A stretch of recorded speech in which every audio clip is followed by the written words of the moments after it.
Back everyone, Pal Ponder on Weather here. We have another intense day of severe storms, especially across the East Coast.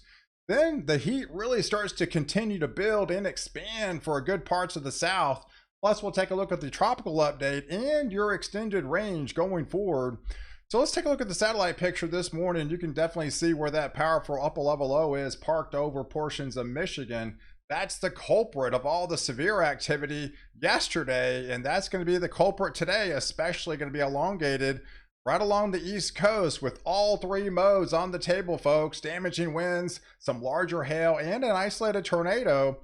We also have an area of convection this morning across portions of northeastern Texas and Louisiana, where they do have a severe thunderstorm watch in place, where they are getting some larger hailstones and some damaging winds this morning out ahead of a cold front. So that is the overall setup today. So let me break down the details for you last night, because we did have a lot of impacted storms. These are their filter reports on the preliminary updates.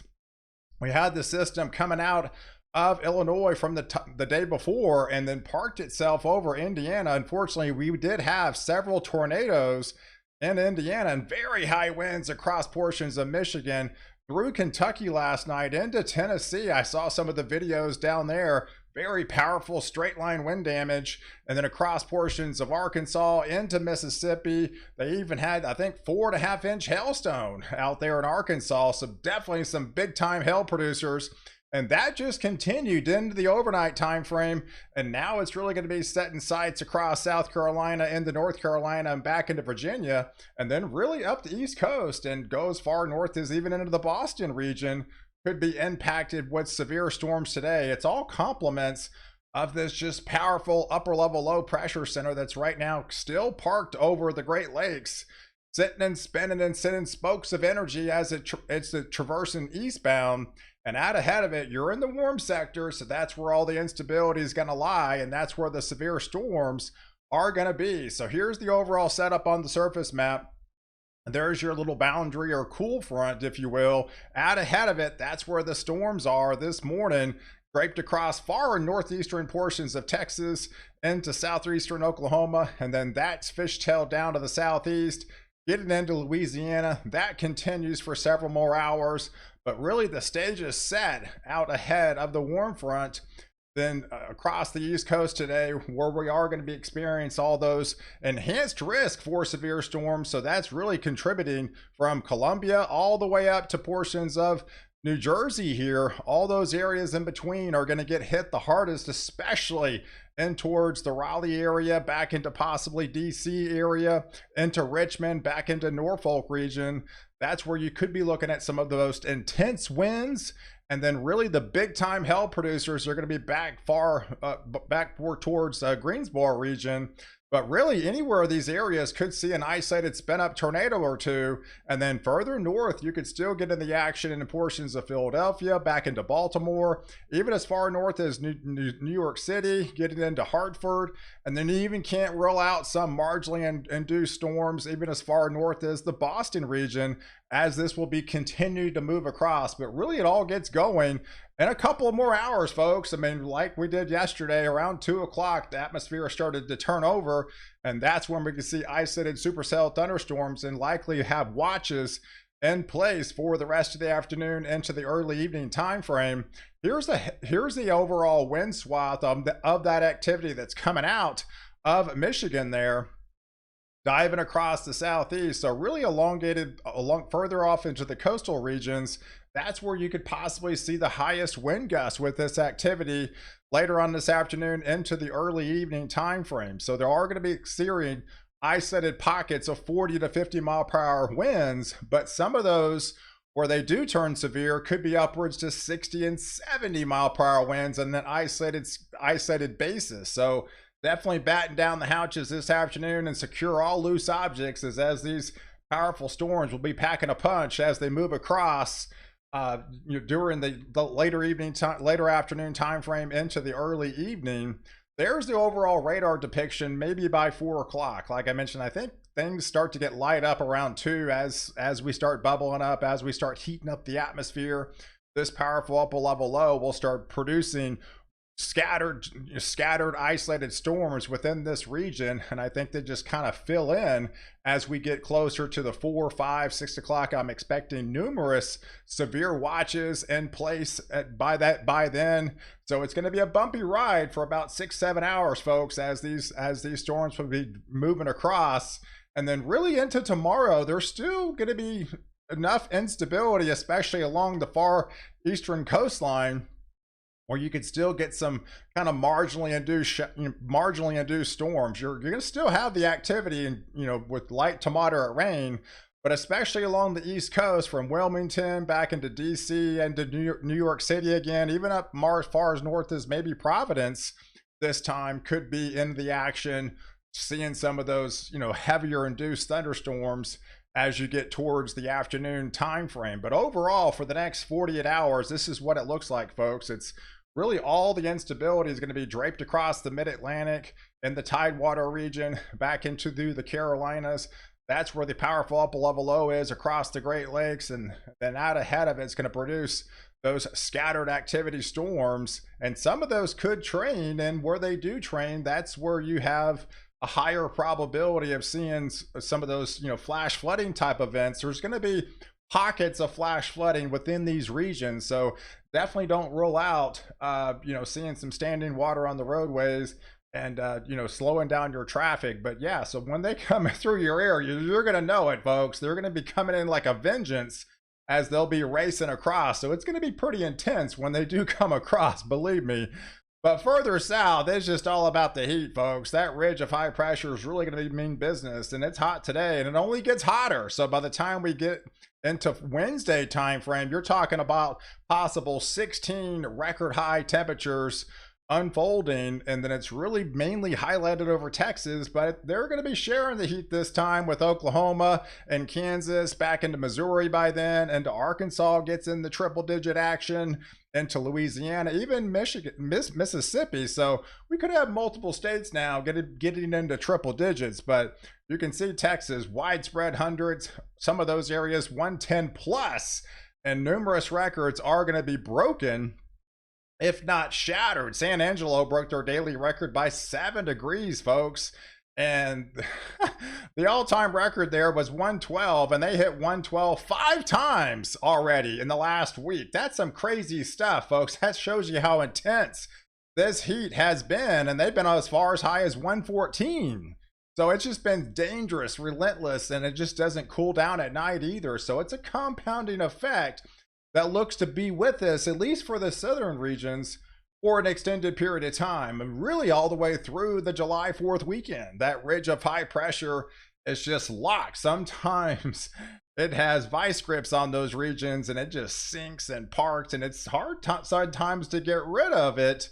But hey, there is some light at the end of the tunnel, and I'll be showing you some of that towards the end. So overall, by the time we hit into Thursday, there's the ridge of high pressure, right? So you already see that's where the stinking air is going to be. So any moisture in the atmosphere is going to be up and over that ridge. So it's really going to be mainly highlighted to our northern branch of the jet stream. And that's where the instability is going to be. And it's not really much cooler air in sight, folks. I mean, if we extend the range through the July 4th weekend, as that ridge just continues to build and expands, we'll have some heating coming into play back off the Pacific Northwest, and that just will expand up into Canada. So well above average temperatures. There's going to be a little bit of a cold pocket trying to sneak in the middle of the country. That's going to be your cold front, guys, and I don't know how far south that's actually going to make it. I think it actually makes it into Oklahoma, but further south is definitely going to be hard spread by the time, as we head towards your July 4th weekend, maybe even time the 3rd or 4th time frame. But overall, here's the precipitation front between now and then, right? So you can see where the brown shaded areas, that's really where the ridge is going to be. Not much happening out west. All the instability is really highlighted and circled around that upper level low, right? It's going to take its sweet time. So obviously the main highlighted areas that have most favorable, abundance amount of precipitation over the next, week would be really highlighted over the mid-Atlantic and the Northeast. That's where that upper level low is going to be trapped under for an extended period of time, and you're going to have the most unsettled weather. And of course, you're furthest away from the ridge as well. So really across the southeast and the northeast are going to be the most favored areas if you want to see rainfall for the next week. So overall, June has been a kind of a weird month, right? I mean, you live down in the south, and we've seen the actual temperatures have been really crazy the last week or two, but before that it wasn't that bad. So overall they've been, you know, average to a little bit above average, but of course the heat wave will just add these numbers up by the time we get to end of June. But it's been really nice out west, right? It's been overall cooler than average for a good part of the month of June. This actually is through the 25th, so that's only 5 more days, folks. And really across the east, where you've been mainly kind of unsettled, right? You've been unsettled, you've had storm chances, you've had a lot of cloudier weather.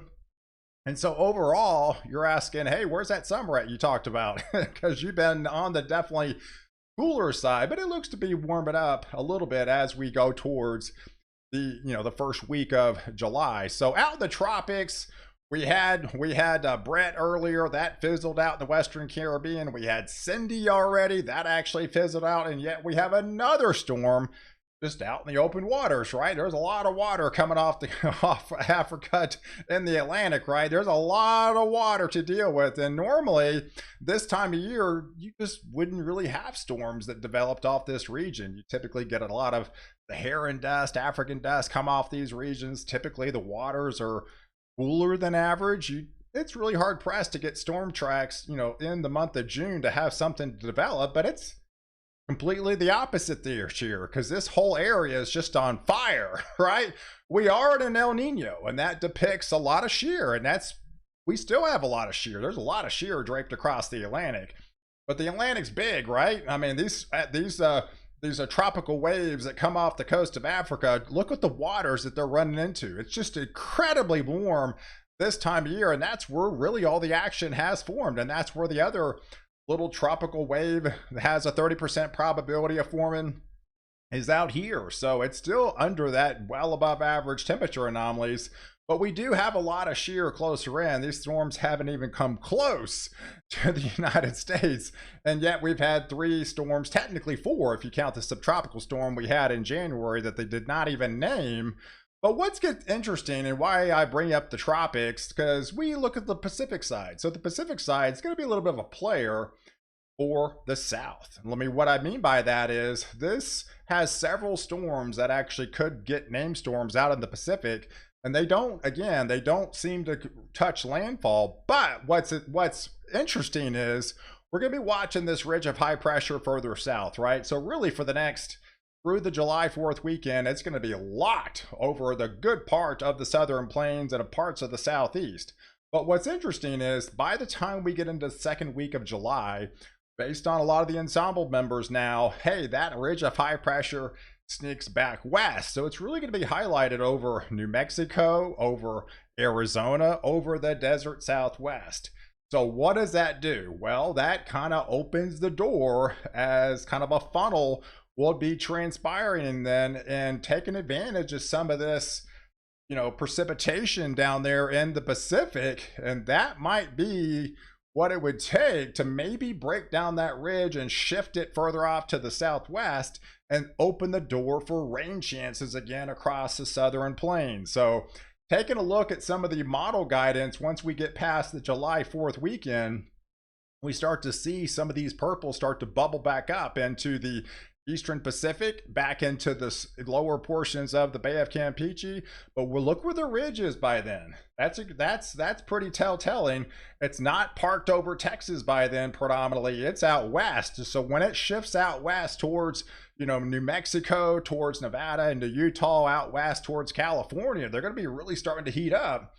Well, underneath and to the right of that ridge, you're going to have some unsettled weather, and that's going to be able to sneak in and open a window for some of this precipitation to train and come out of the Pacific, maybe come out of the well above average temperature anomalies in the Gulf of Mexico and park itself over Texas and much of the southern plains. So if we take a look at the ensemble guidance, it's already kind of hinting that. Now, of course, this is a long ways off, but you're dealing with the heat down there, and if you're dealing with the sinking air and the record, all the record temperatures, even to talk about precipitation chances are like a welcome sign down there.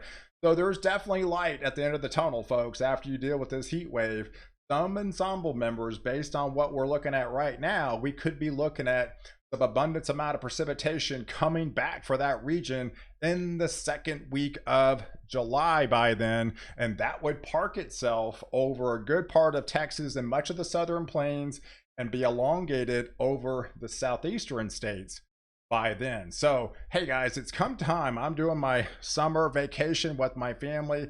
We actually leave tomorrow for an extended time frame. We're actually going to be gone for 2 weeks, folks. I'm leaving the country this time, so videos are going to be taking a standstill on the back burner. I will be updating tomorrow, but obviously when I travel overseas, it's going to be next to impossible to do videos on a daily basis. So time to spend some quality time with the family, and for me at least, get away from the heat because it's intense down there in Texas. So guys, I'll be updating it tomorrow, but I wanted to let you know. So after tomorrow, the videos will shut down.